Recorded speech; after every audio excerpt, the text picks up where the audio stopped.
Okay, should be going live in a second. Let's wait and see if George wants to listen. And we're going. Welcome everybody to some just some predictions really. So we can talk. Last week I did with the wild card. So I got some right, some completely wrong. Like seriously, who had the Texans upsetting the Chargers? Or the Washington upsetting Tampa? Like who had that, right? Can't be alone in that.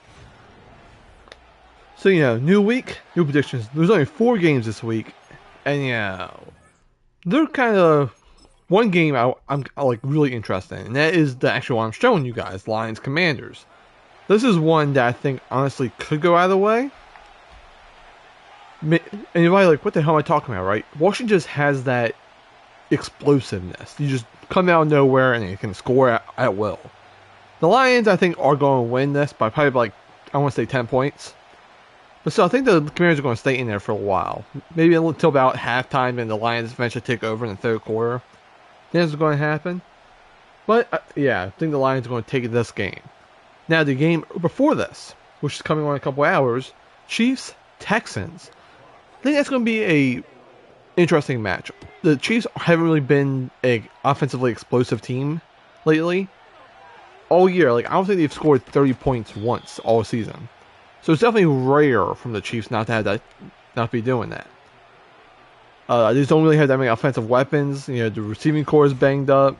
They gotta start Hollywood Brown now, and he's meh. Defense is still pretty damn good. All honesty, the defense did not lose a step losing just L'Jarius Sneed. But I think the Chiefs are going to take this one. It hurts me to say. If Houston was healthy, if they had Diggs, Tank Dell, they were ready to go in, I think they'd have a better chance. But just the way it is now, I just don't see it happening. I really don't. Holy shit, good run there from the Commanders. But I really just don't see it happening. I think Chiefs just take this one and head into the conference championship. I want to say 2017. I think it's a good score. Alright, so next up is the Sunday games, and it starts out with the Eagles-Rams in a snow game. It's supposed to snow in Philly that day. Now, this game I think is also going to be interesting. Last time they met, it was I think 37-20 was the score of Eagles. And at 7 points in the end came garbage time. However, since that game, LA has taken kind of a different identity. They haven't really been... They're not the same team as that week, really. Their stars have not lost a game since. They were, 5-7 during that game? And now they're, and they finished the year, with 10 wins. So, I think they're a really good team. So, we'll see what happens. I could see an upset, but I really don't think it's happening. I think Philly's going to take that one. I'm going to say 28-17. I think that's 28-16. I think that's my score. Man, the Commanders are just fucking running it down to Washington's throats. Yeah, that's my prediction there. Now the final game, the big one.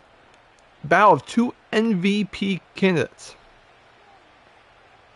We have Josh Allen, MVP candidate. We have Lamar Jackson, who's having a great fucking season, honestly. Honestly, he should probably get MVP. I mean, he has, 40 touchdowns, only 4 interceptions, and most of them aren't even his fault. So I'm kind of leaning Lamar there. But in this game, it's supposed to snow, same thing as Philly. So it's going to be a battle of the running backs, really.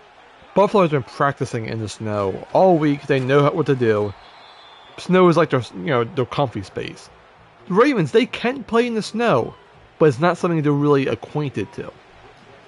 It snows in Maryland often, but it's never as much as Buffalo. So it's a whole different scenario there.